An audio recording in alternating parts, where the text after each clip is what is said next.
The glow radiating from Broadway is powered by Starlight. Denzel Washington and Jake Gyllenhaal in Othello, which opened this week. Oh, I love Denzel. There are a certain kind of people who are the lifeblood of democracy.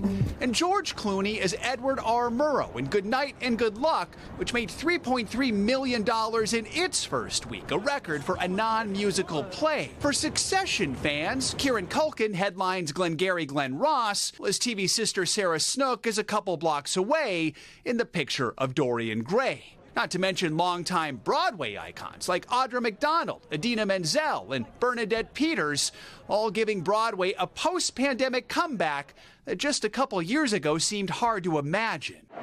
This is by far the starriest season on Broadway ever. Why do these huge Hollywood film stars want to be on Broadway? I was recently having a conversation with Whoopi Goldberg, and yes, I'm going to name drop for you, and she said, you know, Broadway is the place to basically prove yourself. And that live experience is something theater fans want to see. This is the most expensive ticket I've ever bought for a show. But at what cost? I try not to spend more than 50 because Othello's Othello. I'll go up to 100, but don't tell them that. Well, here's the deal. As the New York Times recently highlighted, many tickets are selling for hundreds of dollars, some for more than $900. Wow. I wouldn't pay that. Yeah, that is crazy. Is that the price? It is, and some are okay with it. And I paid $900 for my ticket, and I don't care because I got $900. Perhaps now is a good time for that quote from Shakespeare's Othello, warning you to beware of jealousy. It is the green-eyed monster.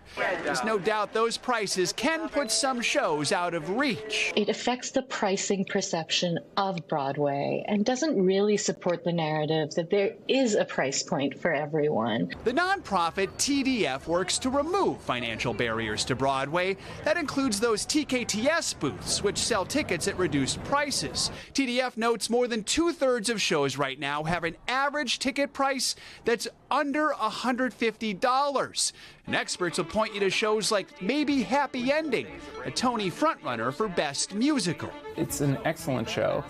It's not going to cost you $800 to see that show, and yet you're still going to have a very solid and fulfilled evening at the theater. There are also ticket resale apps like Theater, where tickets can't cost more than face value.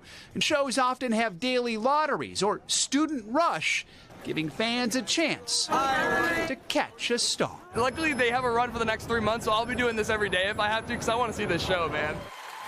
We wish him luck. Here's one more tip. My favorite, if you're already in town, don't have your tickets yet, just head to the theater's box office in person. The folks at those windows are always very helpful, and even if they can't give you a discount, at least you're not going to have to pay the service fees when you buy the tickets. I went to a show the other night. People actually waited in line for hours to see if standing room only tickets were available. When that happened, those seats only $45. It's a risk. You're investing your time, but if it pays off, you get to see the show for way less. I say some people have baseball, some people have Denzel. Exactly. We got scalpers out there. Get your Jake Gyllenhaal here. We got Jake Gyllenhaal tickets for you. What do you want to pay?